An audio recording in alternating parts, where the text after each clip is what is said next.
Actually Sabarimala मंदिर, वहाँ पर जो देवस्थानम बोर्ड है, उस देवस्थानम बोर्ड, हम सब जानते हैं जहाँ कहीं भी दक्षिण के राज्यों में देवस्थानम बोर्ड बना रखे हैं, उन बोर्डों पर अधिकार या उन बोर्डों को संचालित करने का काम वहाँ की सरकार करती है। उसके कुछ उसने नियम धर्म बना रखे हैं, उसका कुछ बायलॉज बना रखा है, उसका कोई तरीका बना रखा है, वो ठीक है। लेकिन अपॉइंटमेंट तो सारे सरकार करती है, और सरकार जब अपॉइंटमेंट करती है तो उसको, सरकार को सरकार चलाने के अलावा पॉलिटिकल पार्टी को धन की भी आवश्यकता पड़ती है, उसको चुनाव में भी जाना होता है, और धन की आवश्यकता कार्यकर्ताओं को भी पड़ती। कार्यकर्ता फ्री में कैसे लगेगा?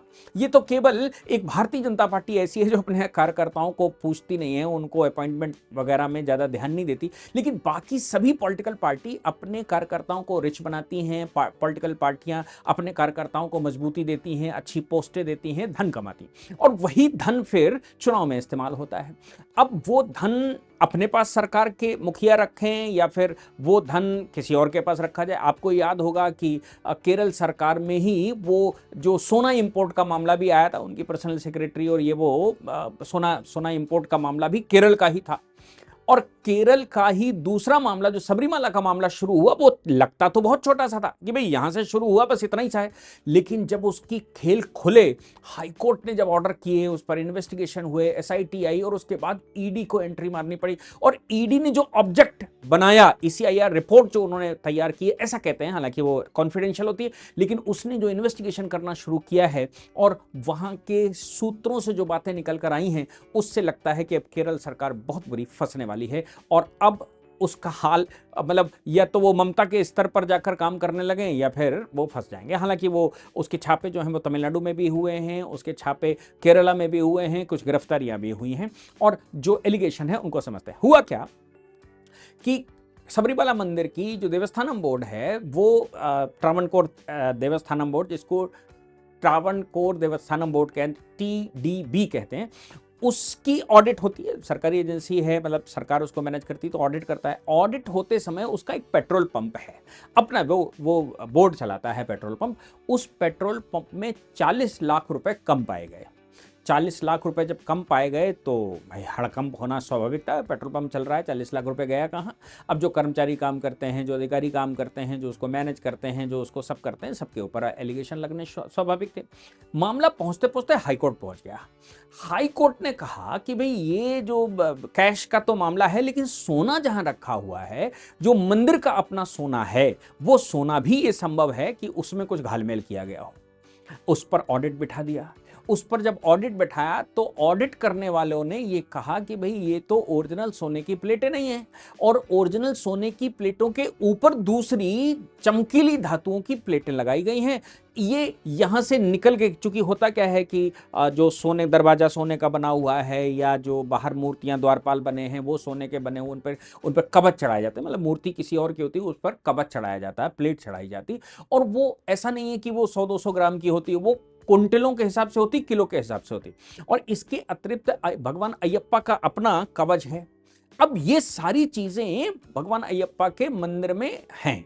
अयप्पा मंदिर को पहले से बहुत विवाद बढ़े हुए हैं कि महिलाएं जाएंगी कि पुरुष जाएंगे, कि वो हाई सुप्रीम कोर्ट आया, हाई कोर्ट आया, फंडामेंटल राइट ये वो। और सरकार इसकी आड़ में, हमें लगता है कि ये जो पूरा इशू उठाया गया था कि भाई महिलाएं प्रवेश क्यों नहीं करेंगी, इसके पीछे सरकार की साजिश हो सकती है या अधिकारियों की साजिश हो सकती है। और उन अधिकारियों ने इस इशू को सामने लाकर यहां से लेकर सुप्रीम कोर्ट तक हंगामा मचाकर और वो अंदर सोने का खेल कर लिया। अब कुछ लोगों का, कुछ वेबसाइटें कहती हैं कि 30-35 किलो सोना निकाला गया, कुछ कहते हैं 3-4 किलो सोना निकाला गया, और 40 लाख रुपया कम हुआ, ये तो पाया गया। हाई कोर्ट ने ऑडिट करवा दिया।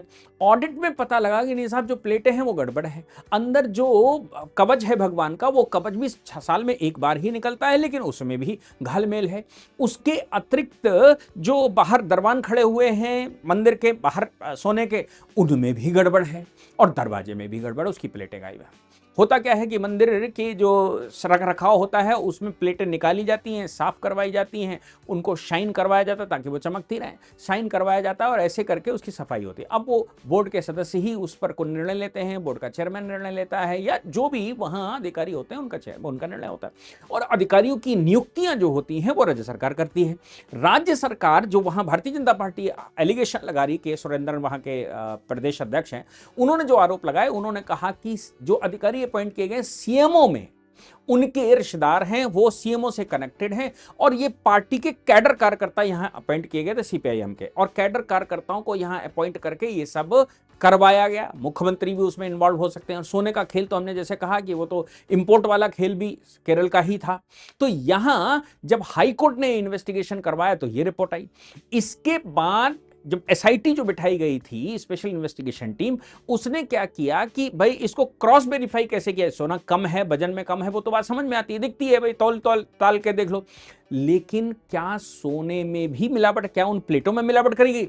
तो फिर वहीं पर विक्रम साराभाई स्पेस सेंटर को भेज दिया गया। अब विक्रम साराभाई स्पेस सेंटर जो वहां पर बना हुआ है, वो रॉकेट का मेटल उसको वो परखते हैं, ताकि रॉकेट यहां से छोड़े जाते हैं या यहां से जो सैटेलाइट छोड़े जाते हैं उनका मेटल इस्तेमाल होता है, वो मेटल अच्छा है, खराब है, वहां टिक पाएगा, नहीं टिक पाएगा। तो वर्ल्ड क्लास की वो लेबोरेटरी है। वो चीजें वहां भेज दी गई।